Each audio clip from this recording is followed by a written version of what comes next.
1,015 miles. Denver to Chicago.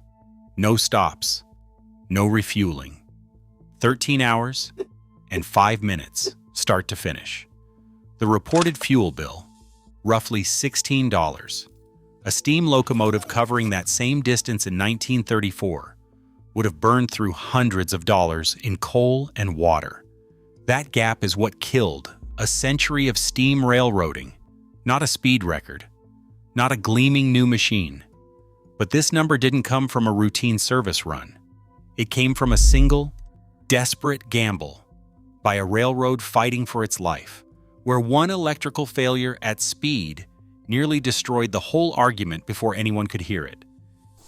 Consider a single, dust-covered ledger entry from May 1934, acting as a receipt for a transit across half the American continent.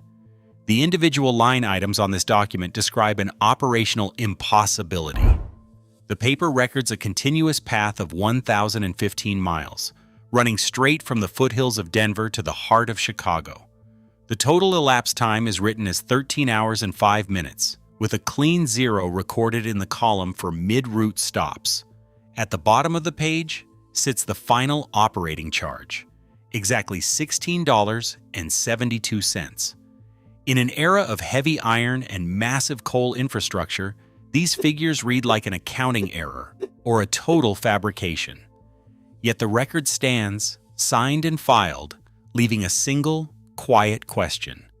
How does any machine carry passengers across 3 states for the price of a pocket watch? A standard steam locomotive pulling a comparable passenger train across this exact distance on the very same day faced an immense physical burden. In 1934, steam was not primitive. It was a highly refined, mature technology at the peak of its development. Yet a typical engine consumed roughly 3 tons of coal for every 100 miles of operation. For a 1,000-mile trip, a railroad had to burn over 30 tons of coal, resulting in a fuel expense reaching hundreds of dollars. Set against this heavy steam burden, the $16 claim represents a massive, unexplained cost gap. It stands as an unanswered industrial question that challenged the very economics of American railroading. How a single machine could shrink a massive fuel bill to the price of a few restaurant meals was an impossibility under the old rules. The mechanical secrets behind this new operating model and how it achieved such unprecedented efficiency would only become clear once the journey began. By 1934, the Great Depression had pushed American railroads to the edge of survival. The industry was losing both its money and its historical purpose. National rail systems carried 30% fewer passengers than they had just 5 years prior. For the Chicago, Burlington, and Quincy Railroad, the crisis was acute. The line lost 20% of its passenger base between 1926 and 1929, followed by a staggering 50% drop over the next 2 years. Total corporate revenue plummeted from $125 million in 1928 to $78 million in 1933. The threat came from a fundamental shift in how Americans moved. Expanded by federal highway funding, paved roads now bypassed the tracks. By 1935, over 15 million registered automobiles offered cheap, door-to-door convenience, ignoring the rigid timetables of the train station. This loss of passengers occurred while steam technology was at its absolute peak. These massive, century-refined machines were faster and more reliable than ever, pulling heavy iron across the continent with mechanical precision. But this mechanical excellence required an enormous, expensive footprint. Every steam run demanded coal docks, water treatment plants, ash pits, and roundhouses full of specialized machinists. Operating ratios soared past 100%, meaning railroads spent more to run their trains than they collected in fares. The very systems that built modern America had become too heavy, too complex, and too expensive to support their own weight. For the Burlington route, survival demanded an immediate, radical reduction in operating costs, or the entire institution would face ruin. Edward G. Budd and the Budd Company bypassed the traditional locomotive and car setup entirely, engineering a single, unified machine, a three-car articulated train set. This design eliminated heavy couplers and draft gears. Adjacent cars shared a single wheel assembly, known as a Jacob's truck. By sharing trucks, the train shed thousands of pounds of dead weight and completely eliminated the jerking slack action of traditional rail travel. The structural foundation of this new machine was high-strength stainless steel. Previously considered impossible to weld without destroying its rust-resistant properties, the Budd Company applied its patented shot welding process. This system shot controlled bursts of electricity through thin sheets of steel, fusing them into a light, incredibly strong structural shell that never needed paint or rust protection. Inside the lead car sat the heart of the experiment, the Winton 201A diesel engine. This two-stroke powerhouse turned a 600-volt direct current generator, which sent electricity down heavy cables to electric traction motors mounted on the front axles. This diesel-electric system delivered immediate torque, allowing rapid acceleration without the grinding gears of a mechanical transmission or the massive, explosive pressure of a steam boiler. The resulting machine, shining in unpainted silver and tapering to a rounded tail, weighed just 97 tons, less than a single steam locomotive's coal tender. It stood lower to the ground, with a smooth, continuous skin that defied every established convention of rail design. It was a physical departure from the past, built entirely to prove that a train could be light, fast, and radically cheap to run. Ralph Budd was an engineer long before he was a railroad executive. Having trained in civil engineering, his early career was defined by hard physical projects, serving as a division engineer for the Rock Island, chief engineer of the Panama Railroad, and eventually president of the Great Northern. When he accepted the presidency of the Chicago, Burlington, and Quincy in January 1932, he brought that practical, hands-on background to an industry in collapse. Unlike the industrialist Edward G. Budd, who manufactured passenger cars in Philadelphia, Ralph Budd had to operate them at a profit. His stated objective was simple: reduce operating costs while improving service. In early 1933, Budd brought a radical proposal to his board of directors. He wanted to fund a lightweight, diesel-powered prototype. To traditionalists, abandoning the proven reliability of steam was madness. Steam was the backbone of the nation, while diesel was an unproven novelty. But Budd persisted, securing a confidential budget for a single train. This was a desperate bet by a dying industry, a gamble born of necessity, far removed from a triumphant purchase. To sell this gamble to a skeptical public, Budd looked to literature. Reading the Canterbury Tales, he encountered Zephyrus, the gentle west wind of spring. He named the train the Zephyr, representing a breath of renewal for the Burlington route. The railroad's promotional department seized on the letter Z, presenting it as the literal last word in trains. Yet poetic names and promotional slogans could not run a railroad. The true test of Budd's strategy would not happen in a Chicago boardroom or a Philadelphia factory. It had to occur on the open line, under the scrutiny of the national press, where a public test would either validate his expensive gamble or discredit his career entirely. The railroad prepared for a high-speed run across half the continent, an attempt where any mechanical failure would be broadcast to the entire nation. On May 26, 1934, the Chicago, Burlington, and Quincy Railroad initiated what they officially designated the dawn-to-dusk dash. This was not a routine timetable trial or a quiet trial run. Ralph Budd planned a highly calculated, high-risk publicity stunt designed to force a public argument about the future of American transit.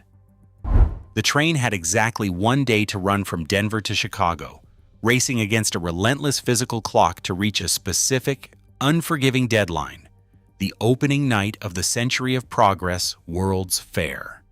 The choice of destination was entirely strategic.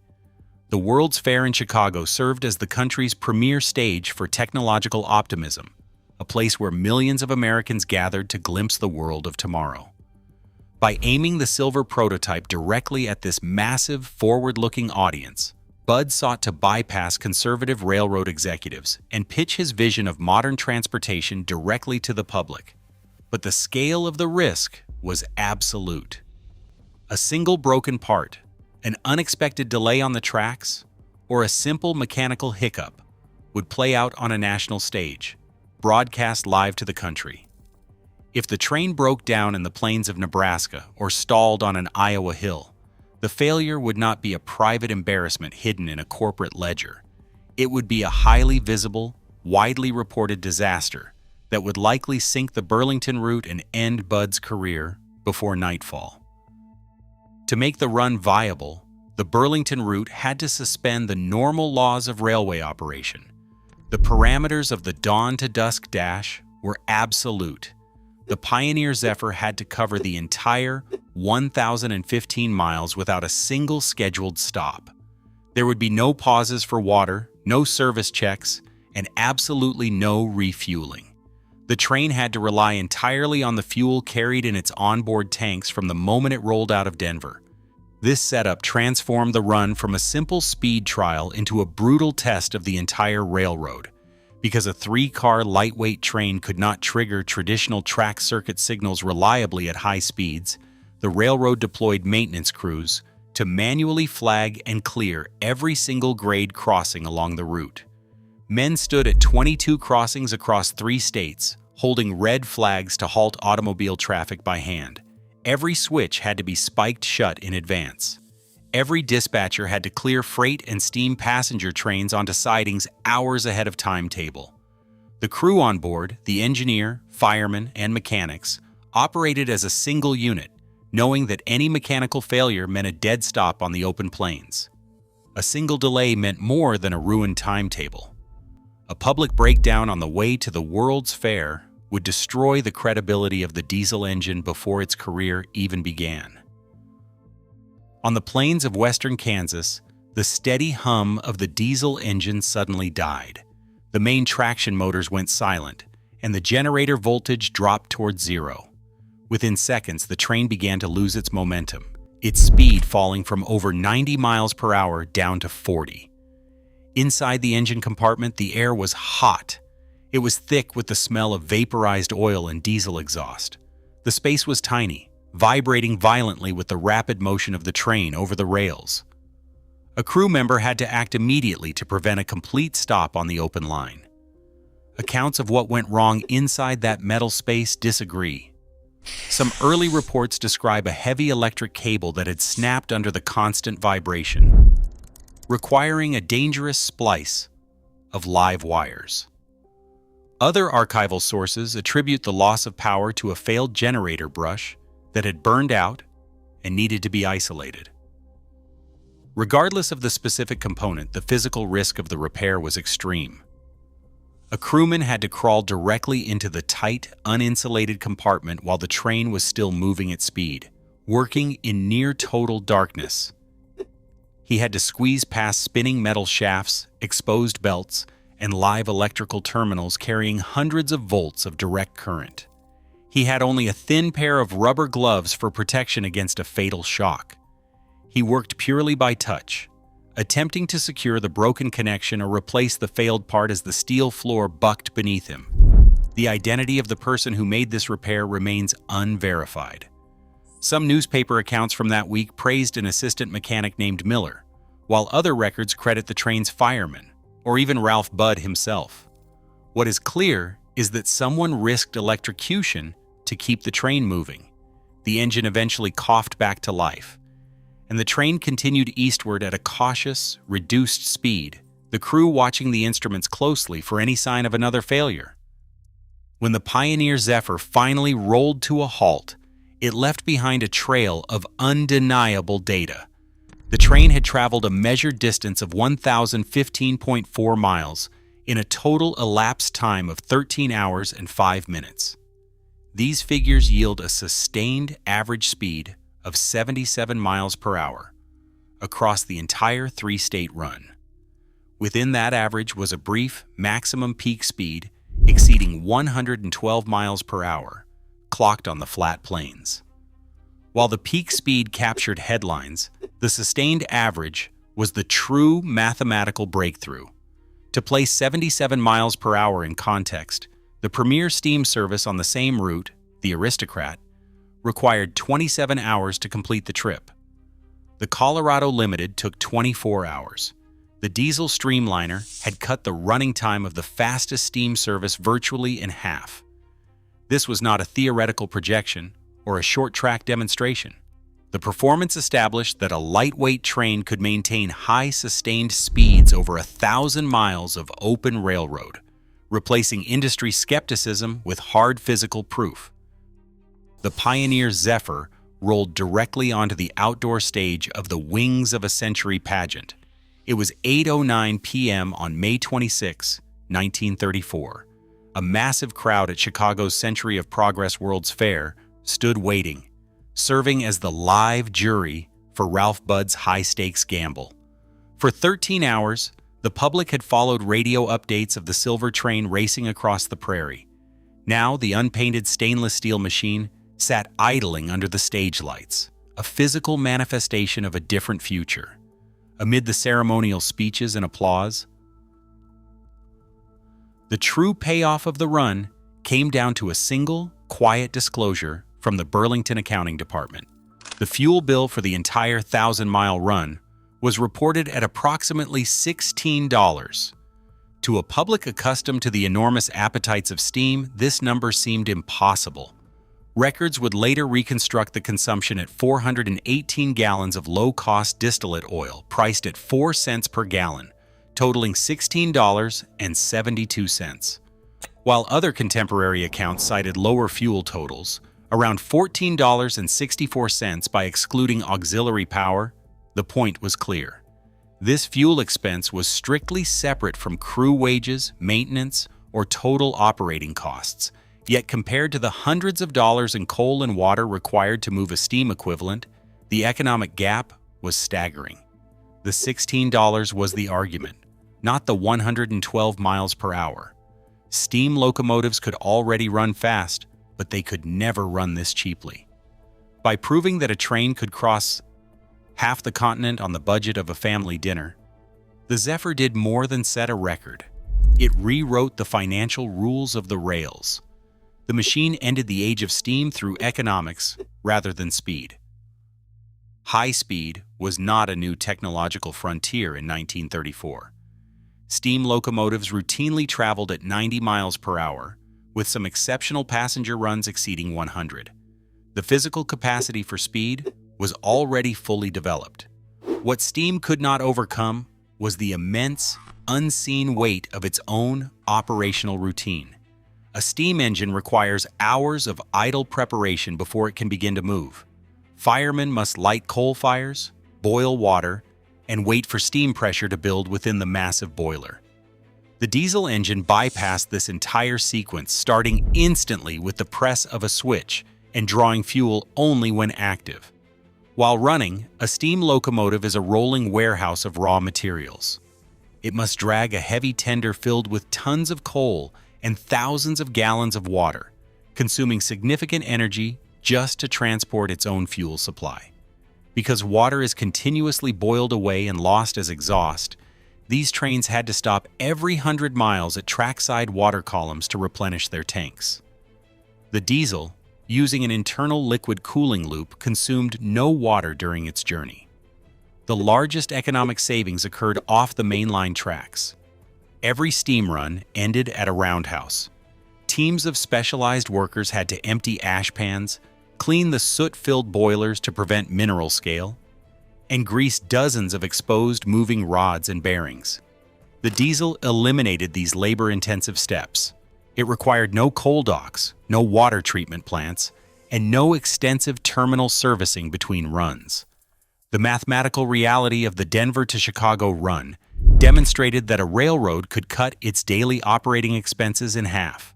The victory was not about a new record on a speedometer, but the quiet rendering of an entire century of heavy rail infrastructure obsolete. The three-car Pioneer Zephyr was a single, 97-ton proof of concept, but it sparked an immediate industry-wide reaction.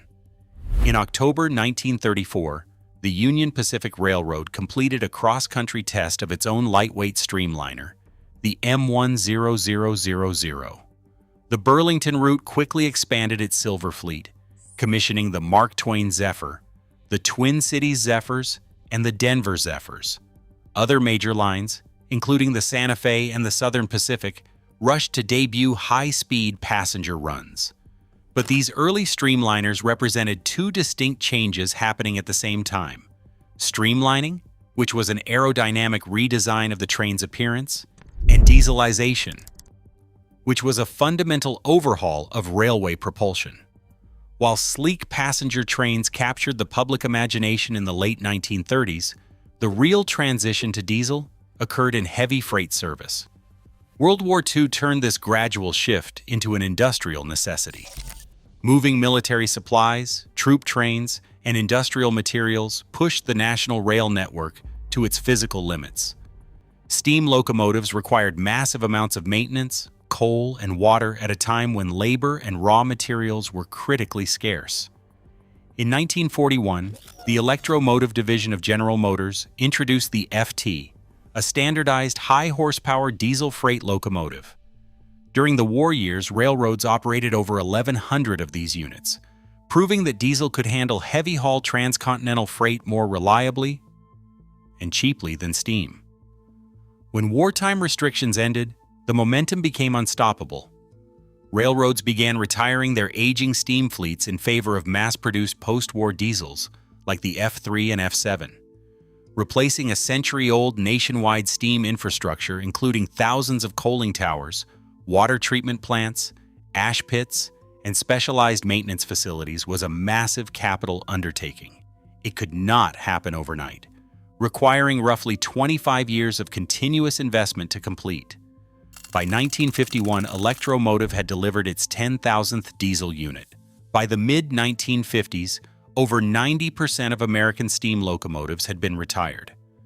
By 1961, the transition was complete, and mainline steam operations had vanished entirely, replaced by a standardized nationwide fleet of 28,000 diesel locomotives.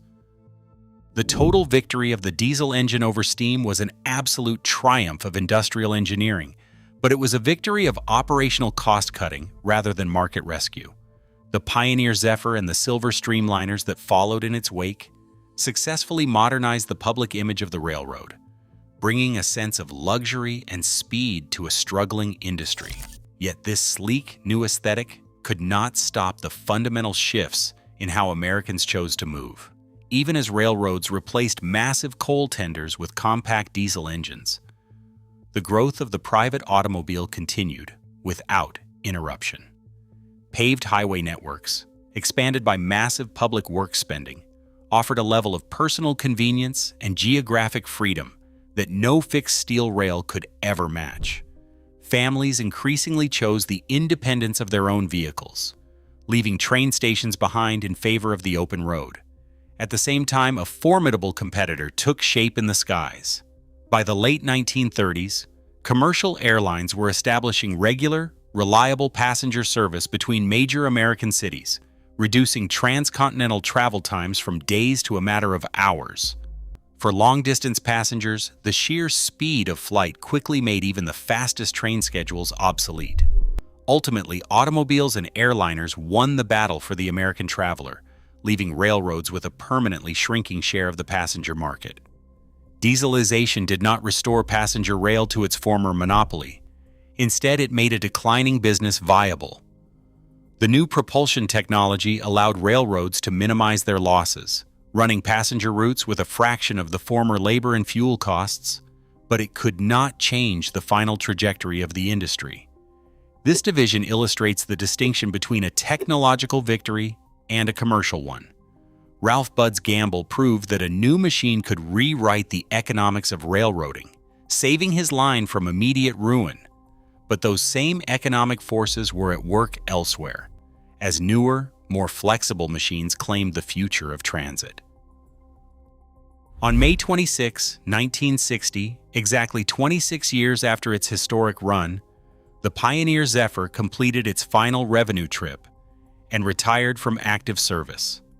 The Chicago, Burlington, and Quincy Railroad donated the entire three-car stainless steel consist to Chicago's Museum of Science and Industry. For decades, the train sat outdoors, exposed to the wind and rain. Today it resides indoors, resting in a dedicated subterranean gallery beneath the museum's main entrance, protected from the elements. The original Winton 201A diesel engine remains housed within the lead power car. Its cylinders are silent, its generator is cold, and its traction motors are permanently still. The machine that once averaged 77 miles per hour across 3 states is now a static artifact, fixed in place. Visitors walk through the narrow passenger compartments and stand beside the unpainted silver nose, examining a physical object that represents a completed industrial transition. The train's quiet preservation reveals a fundamental reality of technological history. Massive industrial shifts do not occur because a new invention achieves a higher maximum speed or captures a brief moment of public wonder. The steam locomotives of 1934 were already incredibly fast, routinely pushing past 90 miles per hour. Instead, the age of steam ended because the diesel engine offered a cheaper, simpler, and more practical method of daily operation. By eliminating water stops, coal tenders, ash pits, and hours of manual turnaround labor, the diesel streamliner proved that a railroad could cut its daily operating expenses in half. The silent, preserved steel in Chicago stands as physical evidence of this completed transition. The Pioneer Zephyr did not conquer the skies or reclaim the highways, but it permanently altered the financial mathematics of the rails. The age of steam did not end because a machine broke a speed record. It ended when the balance sheet made its survival impossible. Today, the quiet silver train in Chicago is more than a monument to a bypassed era. It is a reminder that true disruption rarely comes from the fastest machine, but from the one that rewrites the balance sheet. As we face our own modern transitions in energy and transit, the lesson remains absolute. Efficiency always outlasts spectacle. What do you think is the next technology that will reshape our world? Let us know in the comments.